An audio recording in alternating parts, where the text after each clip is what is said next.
మీ పేరు?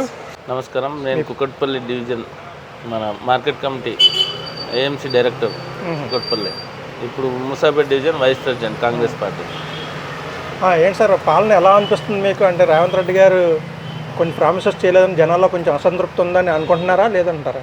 లేదండి, మా సీఎం గారు ఎప్పుడైతే ప్రమాణ స్వీకారం చేసిన రోజు నుంచి ఒకటి పథకాలన్నీ ప్రజల్లోకి తీసుకెళ్తూనే ఉన్నాం. మొన్నటికి మొన్న మన రేషన్ కార్డ్స్ కానీ, మళ్ళీ ఇంటింటి సర్వే చేసుకొని మళ్ళీ ఫ్లాట్లు ఎవరైతే లేడీస్ ఉన్నారో వితంతులు, ఎస్సీ ఎస్టీ బీసీ వాళ్ళకైతే స్టార్ట్ చేశారు. ఇప్పుడు మళ్ళీ ఫామ్స్ కూడా తీసుకోవడం జరుగుతుంది. ఇంకొంతమంది ఇప్పుడు ఏవైతే మిగతా పథకాలు రావాలన్నా కూడా ఇప్పుడు డబ్బులు కావాలి కదండి. ఎటు లేని ఆ డబ్బులు మామూలు డబ్బులు కాదు కదా. 7 లక్షల కోట్లు అప్పు చేశాడు. నెలకు వచ్చేసి తక్కువలో తక్కువనే 600 కోట్లు ఇంట్రెస్టులు కట్టాలా. మొన్న బీజేపీ ఫండ్ రిలీజ్ చేసేది బడ్జెట్లో బీజేపీ వాళ్ళు 8 మంది ఎంపీలు ఉన్నా, ఇంకోటి మళ్ళీ సెంట్రల్ మినిస్టర్స్ ఉన్నా ₹1 రాలే. ఇంకెక్కడి నుంచి నడుస్తుందండి ప్రభుత్వంలో? ఇప్పుడు వచ్చిన వాళ్ళకి జీతాలు ఇవ్వాలి. రెండోది ఎక్కడ బకాయిలు పెట్టేసి వెళ్ళారు వీళ్ళు బీఆర్ఎస్ పాలనలో, 10 ఏళ్ళ పాలనలో.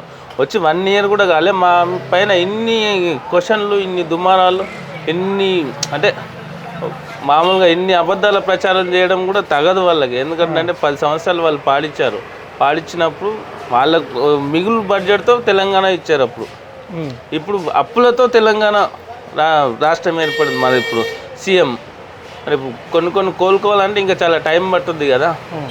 అంటే రేవంత్ రెడ్డి గారు మాట్లాడుతూ బీఆర్ఎస్ బీజేపీ కలిసిపోయి ఎన్నికల్లో లాలీ చూపడి పోటీ చేస్తున్నాయి, సీట్లో బీజేపీని గెలిపిస్తుంది బీఆర్ఎస్ అన్నారు. అవునండి, మరి ఎమ్మెల్సీ ఎలక్షన్లో క్యాండిడేట్ లేరు కదా. మరి క్యాండిడేట్ని పెట్టాలి కదా. మరి పెట్టకుండా ఇప్పుడు కాంగ్రెస్ బీజేపీ 2 పోటాపోటీ నడుస్తుంది. మరి అందులో బీఆర్ఎస్ ఎక్కడ పోవాలి? మరి కేసీఆర్ గారు అంటే మోడీకి వ్యతిరేకంగానే ఫైట్ చేశారు అప్పట్లో.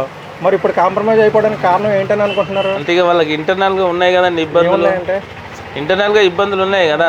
కూతురుది ఉంది, నా అబ్బాయిది ఉంది, ఆయన ఫోన్ ట్యాపింగ్ ఉంది, ఇవన్నీ పెద్ద కేసులు ఉన్నాయి కదా.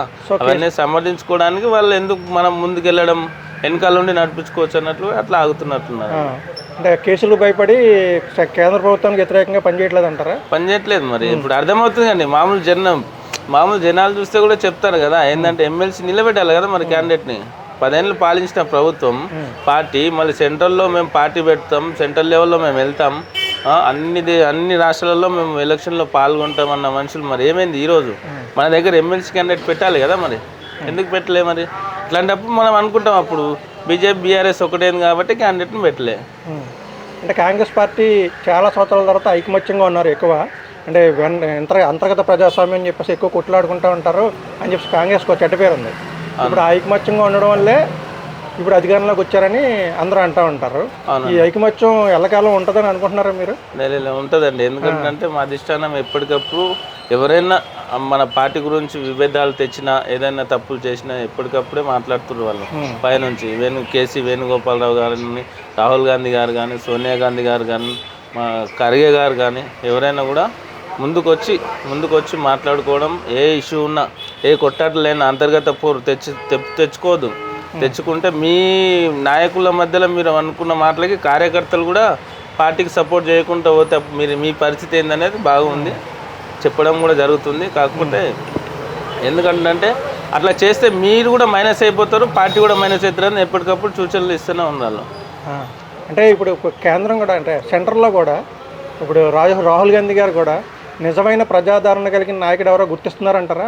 వాళ్ళకే పదవులు కూడా ఇవి చేస్తున్నారంటారా? ఇస్తున్నారండి.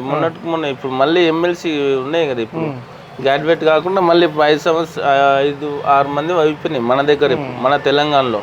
ఇప్పుడు వాళ్ళకు కూడా కొంతమంది వేరే వాళ్ళు ఉన్నారు. ఇప్పుడు కొంతమంది ఓడిపోయిన వాళ్ళు ఉన్నారు, కొంతమంది పదవులు రాని వాళ్ళు ఉన్నారు. వాళ్ళకి ఇచ్చి సరి చేసుకుంటున్నారు. హైదరాబాద్లో కొంచెం ఏమన్నా పార్టీకి ఏమైనా నష్టం జరిగిందంటారా? కాంగ్రెస్ పార్టీకి కానీ రేవంత్ రెడ్డి గారికి కానీ? లేదండి, హైడ్రా అనేది చెరువులను కాపాడుతుందండి. ఎందుకంటే చెరువులు మూసేసి ఇప్పుడు మా కాన్స్టిట్యున్సీలో 3 నుంచి 4 చెరువులు మొత్తం అంటే 100 ఎకరాలు ఉన్న చెరువులు 20-30 ఎకరాలకు వచ్చాయి. అంటే ఎవరి హయాంలో జరిగింది అది? దాన్ని ఏంటంటే అంత ఉన్నంతకు మట్టుకు కాపాడడానికి. ఇంకోటి ఇప్పుడు కొన్నది మొత్తం మిడిల్ క్లాస్ ఫ్యామిలీస్. వాళ్ళు రోజు పొద్దున్న లేచి కూల్ చేసి తెచ్చుకొని కొన్నవాళ్ళు. వాళ్ళని ఏమనట్లే, ఎవరైతే ఇళ్లలో ఉన్నారో ఏమనట్లేదు, కానీ పెరగనివ్వట్లేదు దాన్ని. డంపింగ్ యార్డ్ కానీ దానివల్ల ఎంచుకుంది 100 ఎకరాలు ఇప్పుడు కాపాడింది కదా హైడ్రా. అంటే కొంతమంది నష్టపోయినా హైదరాబాద్కి మంచి జరుగుతుంది అంటారా ఏంటి? హైదరాబాద్ డబ్బులు ఉన్నోళ్ళు బలిసిన వాళ్ళు మా నష్టపోయారనిలో గరీబుల చేతికి వెళ్ళట్లేదు, గరీబుల చెంతకు అసలు వెళ్ళట్లేదు. ఎందుకు వెళ్ళట్లేదు అంటే వాళ్ళు పొద్దున్న లేచి స్కూల్ చేసి కష్టపడి సంపాదించుకొని కొనుక్కున్నారు కాబట్టి వాళ్ళ జోలికి వెళ్ళట్లేదు. హైదరాబాద్ రావడం వల్ల ఇప్పుడు వందలాది ఎకరాలు గవర్నమెంట్కి కలిసి వస్తుంది. ఇప్పుడు FTL బఫర్ జోన్లు ఏదైతే కొన్నారో ఇప్పుడు అమ్మినారో దాన్ని కాకుండా మా కుక్కట్పల్లి చెరువు ఉంది, మా మైసమ్మ చెరువు 120-130 ఎకరాలు ఉండే ఒకప్పుడు. ఇప్పుడు 20 నుంచి 30 ఎకరాలు ఉంటుంది అంతే. ఆక్రమణకు గురైంది మొత్తం ఆక్రమణకు గురైంది. ఇప్పుడు ఏదైనా నాలా వెళ్ళి నీళ్ళు వెళ్ళడానికి కూడా లేదు అక్కడ. అంటే అంత దగ్గర కంజెస్టెడ్గా నాలను కూడా మూసుకుంటూ వచ్చి ఇల్లు ప్లాటింగ్ చేసి అమ్మేశారు. అంటే ఎవరేంలో 10 సంవత్సరాలు బీఆర్ఎస్ పాలనే కదా. మరి ఇప్పుడు వచ్చి 1 ఇయర్ 1 సంవత్సరం కూడా గడవక ముందే మీరు దుమ్మెత్తిపోస్తూ ప్రభుత్వం మీద సీఎం పని చేయట్లేదు, సీఎం ఇది చేయట్లేదు, అది చేయట్లేదు అని 10 ఏళ్ళు మీరేం చేశారు మరి? ఇవన్నీ ఇప్పుడు లిస్ట్ తీస్తే మొత్తం ఎక్కడెక్కడ బ్యాలెన్స్లు పెట్టారు కదా, ఎక్కడెక్కడ అప్పులే, ఎవరికి ఉండాలా ఎవరికి ఇవ్వాలన్నా అప్పులే. మరి ఆ డబ్బు అంతా ఎక్కడ పోయింది అంటారు? 7 లక్షల కోట్లు ఎక్కడ పోయింది? ఎక్కడ పోయిన వాళ్ళు చెప్పాలి కదండి. మరి వాళ్ళ వెనకాల ఉన్న ఫైనాన్స్ మినిస్టర్ కానీ PL కానీ ఇప్పుడు ఏదైనా ఇప్పుడు ఒక బడ్జెట్ రిలీజ్ చేయాలన్నా కూడా ఇప్పుడు ఇంట్లో వెళ్ళి ల్యాప్టాప్లో చేసేవారు. ఈరోజు మన సెక్రటరియట్ తప్ప ఇంటికి ల్యాప్టాప్స్ కానీ ఫైనాన్స్ కమిషన్ కానీ ఎవరు కానీ ఇంటికి వెళ్ళట్లే. అప్పుడు ఇంట్లో నుండే నడిపించారు కదా అప్పుడు వాళ్ళు. డబుల్ బెడ్రూమ్స్ కానీ వాళ్ళ కార్యకర్తలకు ఇవ్వడం కానీ ఏదైనా కూడా. అంటే ఇప్పుడు వచ్చేసారి మళ్ళీ ఎలక్షన్లో ఈ గెలుపు అవకాశాలు అంటే ఎలా ఉన్నాయంటే ఏం చెప్తారు మీరు? అంటే ఇంకా 4 సంవత్సరాలు ఉందండి మాకు. 4 సంవత్సరాల వరకు మా రేవంత్ రెడ్డి గారు తప్పకుండా ముందుకు వెళ్తాం, ఇంకా డెవలప్మెంట్ చూసుకొని పోతాం. ఊర్లలో కూడా రోడ్లు ఇప్పుడు గత 10 సంవత్సరాలు ఇక్కడ రోడ్లు ఇప్పుడు మారుమూల గ్రామంలో ఒక రోడ్డే లేవు. ఇప్పుడు వచ్చిన తర్వాత రోడ్లు కానీ మన డ్రైనేజ్ లైన్స్ కానీ కొత్త వర్క్స్ కానీ ఇప్పుడు ఇందిరమ్మ ఇల్లు కానీ రేషన్ కార్డ్స్ కానీ 10 సంవత్సరాలు ఒక రేషన్ కార్డు ఇచ్చారేమో చూపించామనండి వాళ్ళని.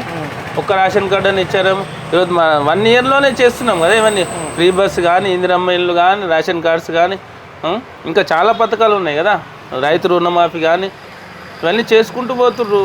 100 కోట్లు రైతు రుణమాఫీకి కావాలి కదండి. మరి ఏడున్నాయి డబ్బులు ఎత్తుకోమనండి, ఎత్తుకుతే చూపించమనండి ఎక్కడున్నాయో. వాళ్ళకి తెలుసు కదా లెక్కలు. 10 సంవత్సరాలు పాలించిన వాళ్ళకి ఎక్కడ ఏముంది, ఎక్కడ బ్యాలెన్స్ ఉంది, ఎక్కడ మిగులు బడ్జెట్ వస్తుందని తెలుసు కదా, చూపించమని. మరి అంటే ఈ డబ్బులు లేవని చెప్పినా సరే కొంతమంది ప్రజలు ఒప్పుకునే అవకాశం ఉండదు. మరి ఇస్తానని చెప్పావు కదా అని చెప్పేసి కొంతమంది నిలదీస్తారు. అవును. సో వాళ్ళని సాటిస్ఫై చేయడానికి రేవంత్ రెడ్డి గారు ఏం చేస్తారని అనుకుంటున్నారు? అనుకునే వాళ్ళు చాలా మంది ఉంటారండి. ఇప్పుడు ఒక మంచి పని చేసేటప్పుడు వెనకాల ఎంతమంది అయినా తిట్టుకుంటూ ఉంటారు. ఒక కుటుంబంలో పెద్ద అయినా పని చేస్తుంది, కష్టపడి ఏదైనా వర్క్ చేసుకొని తీసుకొచ్చి ఇంటిని నడుపుతూ ఉంటే చిన్నోడు ఏమంటాడు, మా అన్నకేం చేతనవతలు నాకు ఇస్తే బాగుండు అంటున్నాడు. అంతకుముందు బీఆర్ఎస్ పాలనలో బీఆర్ఎస్ కార్యకర్తలు అందరు చేసుకున్నారు కదా అండి అప్పుడు. మరి ఇప్పుడు మిగులు బడ్జెట్ ఉంటే నడుస్తూ ఉంటుంది. మిగులు బడ్జెట్ అక్కడ లేదు కదా, కనపడట్లేదు కదా మనకి. మరి ఈ అసంతృప్తిని వాళ్ళు బాగా ప్రచారం చేస్తే వాళ్ళని తిప్పుకొడతంలో మీ తీసేసిన నాయకులు ఏం చేస్తున్నారని అనుకోవాలంటారు? అంటే మేమేం చేస్తున్నామండి, ఇస్తాం. మేము వచ్చి 1 ఇయర్ అయింది. 1 ఇయర్లో మేము అది ఇది చేయాలని కాదు. ఇప్పుడు ఫ్రీ బస్ కానీ రైతు బంధు కానీ రుణమాఫీ కానీ వీళ్ళు 10 సంవత్సరాలు చేస్తాం. ఒక రేషన్ కార్డు ఇవ్వలే ఎవరికి. రేషన్ కార్డులో నేమ్స్ కూడా యాడ్ అవ్వని ఇవ్వలే. ఇందిరమ్మ ఇల్లు కాదు, డబుల్ బెడ్రూమ్లు ఎవరికి ఇచ్చారు? వాళ్ళ కార్యకర్తలకు ఇచ్చారు. దళిత బంధు ఎవరికి ఇచ్చారు? వాళ్ళ కార్యకర్తలకు ఇచ్చుకున్నారు. ఇక్కడ డబ్బులు బీహార్లో తీసుకోపోయి ఇచ్చారు. ఇప్పుడు అవన్నీ మన రాష్ట్రంలో వాడిని ఉంటే ఎంతమంది ఉపయోగపడేది? అది నిజమే కదా. ఇప్పుడు ఆ డబ్బులు మన దగ్గర వాడిని ఉంటే ఎంతమంది ఉపయోగపడేది? ప్రతి ఒక్క దగ్గర కాంట్రవర్సీ. ఇప్పుడు బీఆర్ఎస్ లీడర్లు అంటారు అంతే. ఇప్పుడు మామూలు జనానికి తెలుసు కదండి 1 సంవత్సరంలో ఏం చేస్తాం. ఒక కుటుంబాన్ని ఇంటి పెద్ద చనిపోతేనే మార్చుకోవడానికి సంవత్సరాలు పడుతుంది, ఇంటి అన్నీ తెలుసుకోవడానికి వెనకాల వ్యక్తి. మరి సీఎం 10 సంవత్సరాలు పోయిన తర్వాత మళ్ళీ ప్రభుత్వం వచ్చిన తర్వాత 1 ఇయర్లో కాదు కదా, ముందుకు వెళ్తాం. ఇంకా 4 సంవత్సరాలు ఉంది, ఇంకా చాలా పథకాలు వచ్చేది ఉంది మా దగ్గర చాలామందికి. ఇది గ్రౌండ్ లెవెల్లో ఏదున్నా ఆన్లైన్లో సబ్మిట్. లేని వాళ్ళు ఎవరు ఇంటికి వచ్చి చూసి వీళ్ళకి ఇల్లు లేదు వీళ్ళు రెంట్కుంటున్నారు అంటేనే వాళ్ళని యాడ్ చేస్తున్నారు మా వాళ్ళు మా దగ్గర. ఇప్పుడు జరుగుతున్న ఇందిరమ్మ ఇళ్ళలో. అంతకుముందు ఆన్లైన్లో ఇంట్లో మా కార్యకర్త చూడాలి వేసేసారు. డబుల్ బెడ్రూమ్ ఇల్లు కూడా ఇందిరమ్మ ఇల్లు కింద ఇస్తారని అంటున్నారు. ఇస్తారా? అంటే మిగిలివి కదండి, మరి ఊరికి వేస్ట్ అవుతాయి కదా అవి. అంతకుముందు పాలనలో వీళ్ళు ఏం చేశారంటే ఇందిరమ్మ ఇల్లు ఖాళీగా ఉన్నాయి, అక్కడే వదిలేశారు. ఒక్కడే వదిలేసి వీళ్ళు మళ్ళీ కట్టి వీళ్ళు మళ్ళీ ఇచ్చారు ఇల్లు. ఇప్పుడు అది కాదు, ఉంటే అవి అక్కడే డబ్బులు లేవు, బడ్జెట్ లేదు, ఉన్నది వేస్ట్ అయిపోతాయని చెప్పి ఇవ్వచ్చు కూడా. ఎందుకంటే ఇస్తే వాడుకుంటారు కదా, లేని వాళ్ళు వాడుకుంటారు కదా. అంటే మీకు ప్రధాన ప్రతిపక్షంగా అంటే ఏ పార్టీ అంటారు? బీఆర్ఎస్ బీజేపీ రెండు కలిపి? ఇప్పుడు ఎమ్మెల్సీ ఎలక్షన్లు అప్పుడైతే మాకు బీజేపీ కనపడుతుంది. బీజేపీ కాంగ్రెస్ డి అంటే డి అన్నట్లు ఉంటుంది ఎమ్మెల్సీ. అంటే బీఆర్ఎస్ ఇంకా మొత్తానికి బీఆర్ఎస్ అంటే వాళ్ళు చేసుకున్న తప్పులు వాళ్ళు క్యాండిడేట్ని పెట్టుంటే వాళ్ళకు కూడా ఉండే కదండి. ఇప్పుడు ఎందుకు పెట్టలేదంటారు క్యాండిడేట్ని? ఎందుకు పెట్టలేదంటే వాళ్ళకు మ్యాచ్ ఫిక్సింగ్ ఏముందో తెలియదు కదా లోపల. వాళ్ళపైన కేసులు సంబంధించుకోవడానికా లేక ఆపుకోవడానికా దేనికైనా మనకు. సో రేవంత్ రెడ్డి గారు నెక్స్ట్ టర్మ్ కూడా 10 సంవత్సరాల పాటు ముఖ్యమంత్రిగా కొనసాగుతారంటారా? 100% రేవంత్ రెడ్డి గారు అవుతారు. ఎందుకంటే కష్టపడి గల్లీ నుంచి పైకి వచ్చినాడు కాబట్టి దాంట్లో ఏ డౌట్ లేదు. ఇంకా 4 సంవత్సరాలు ఉంది మాకు, ఇంకా ముందు వెళ్తూ ఉంటాం. ఫ్యూచర్ సిటీ ఉంది, ఇటు డెవలప్మెంట్ ఇటు కాకుండా అటు అవుతుంది. ఎక్కడ కూడా డెవలప్మెంట్ ఆగట్లే. కాకపోతే ఫండ్ తక్కువ ఉంది కాబట్టి నడుస్తూ ఉంది అంతే. ఇది ఏదో ఒక కింది లెవెల్ ఎవరో ఒకరు కార్యకర్త అన్నంత మాత్రం కాదు కదండి. రాజకీయం అంటే పాలన చేస్తుంటే వాళ్ళకి అర్థమవుతుంది. పాలన కాకముందే వీళ్ళు అది చేయలే ఇది చేయలే అంటే కాదు కదా, ఒక సంవత్సరమే కదా. దాంట్లో ఇప్పుడు మా బండి రమేష్ గారు కుక్కట్పల్లి ఇన్ఛార్జ్, ఇప్పుడు మా కంటెస్టెడ్ కార్పొరేటర్ గోపిశెట్టి రాఘవేందర్ గారు, వీళ్ళందరి హయాంలో వీళ్ళందరి ఆధ్వర్యంలో మేము ముందుకు వెళ్తున్నాం. మా ఏరియాలో కూడా ఏదన్నా ప్రాబ్లమ్స్ ఉన్నా కూడా మా దృష్టికి వస్తున్నారు. మేము కూడా జిహెచ్ఎంసీ డీసీ గారిని కలుస్తున్నాం, కమిషనర్ గారిని కలుస్తున్నాం. వాళ్ళ దృష్టికి తీసుకెళ్ళి మేము కూడా ఏదైనా మా అయిన పని మేము కంపల్సరీగా చేస్తున్నాం. Thank you.